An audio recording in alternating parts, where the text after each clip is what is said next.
Boniface Chizia is an economist, and he will be talking to us all through the program on some of the issues you're watching. Good morning, sir. Thank you very much for coming. We appreciate your time. Thank you. Boniface, thank you very much. We appreciate that, sir.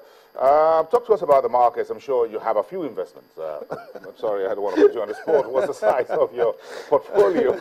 so join the market conversation. Talk to us about the markets. FBNH, the banks are reporting some numbers.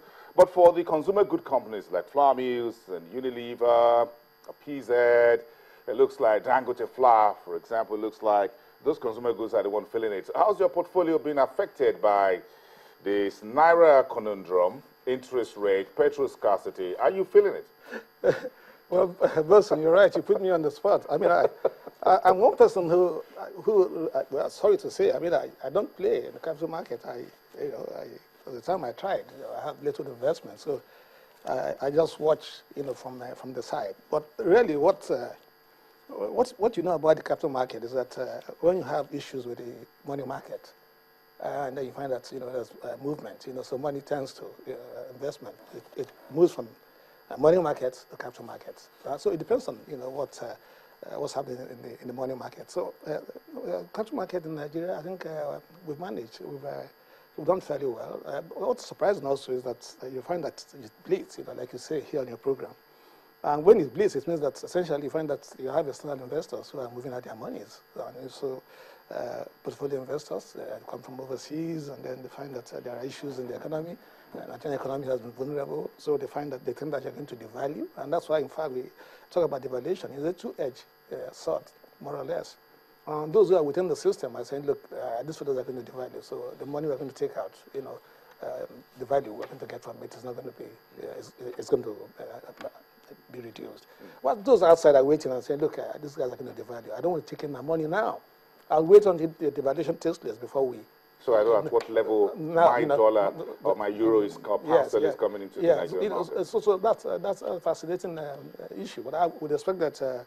We would expect that the municipal meeting that is taking place today, that we expect that it will align with our expectations. We don't expect that Naira is going to be touched, the rate of exchange is going to be touched. We think that the measures I've taken recently, particularly with regard to excluding some items, from the official market. I'm going to ask you this question. We have about the next 50 minutes to talk on the issue. Yes. Would you still be interested in investing in stocks?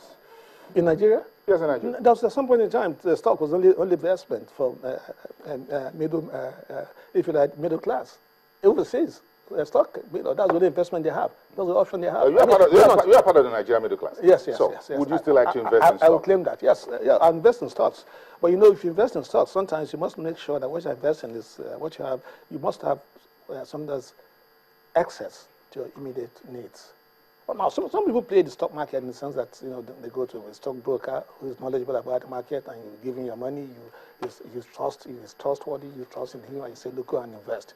And some investment houses would guarantee some minimum returns. So you go to mutual funds and so on, and you put IBTC and so on. You put some money there, and they give you the guarantee. And so it depends on your risk appetite, so to say. Does buying dollar looks attractive to you as an investment? Well, you didn't buy dollar. I wouldn't buy dollar. I wouldn't buy dollar and keep. I mean, I recall an experience I had recently. I went to a club, and a friend of mine came to me and said to me, "Look, I have 30 million naira, and I'm thinking of buying dollars and keeping this money in dollars. I think that dollars is a safer investment portfolio." And I said to him, "But you must be crazy." I said, because you're taking a risk. I said, buy treasury bills. That's what you advise. Okay, let's talk about President Buhari's war against oil thieves. This is the new face you've never seen in recent years of Nigeria's oil industry. President Buhari is becoming the first president in recent times to point fingers straight and says, I've got documents to show that some former oil government officials and ministers are stealing Nigeria's oil to the tune of millions. They've siphoned the money abroad, and I'm going to go after them. He also says that the excesses of the National Oil Corporation, you know it as the NNPC, would also be checked. President Buhari also says, look, we've got to do a lot more in the subsidy game. He says he's studying the position. He's more concerned about millions of Nigerians who will not be able to afford transportation and other things if he removes subsidy 100%, as a number of economists and analysts are demanding. Now let's get this discussion. Okay, you've seen President Buhari's oil war. The war on terror is on one hand, and now to get the oil money back from those who are stealing them. Okay, let's bring in Boniface Joseph. Talk to us about this. You were listening to the entire conversation. Yeah, well, I think that, as you rightly observed, it's the first time that we have a president that comes on board and wants to look back.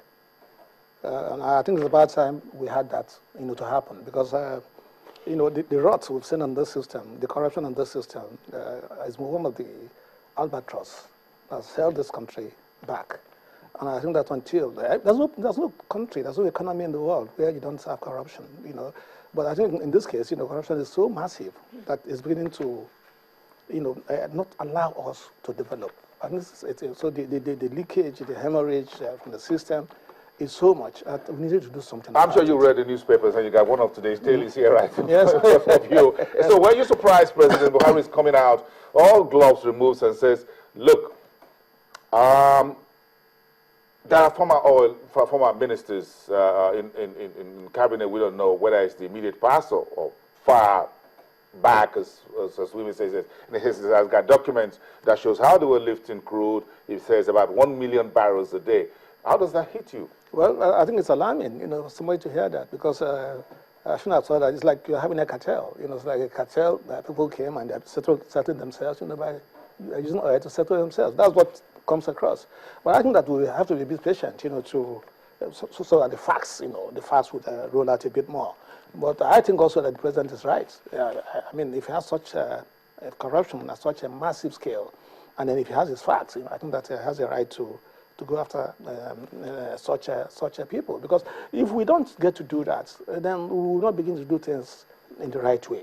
So I think that we need to, some lessons will have to be taught, and for those who are following, to be placed on caution. So I think that there's need for us to make sure that if the president has his facts and he says that's the way he wants to go, and of course we know that this economy has been bleeding.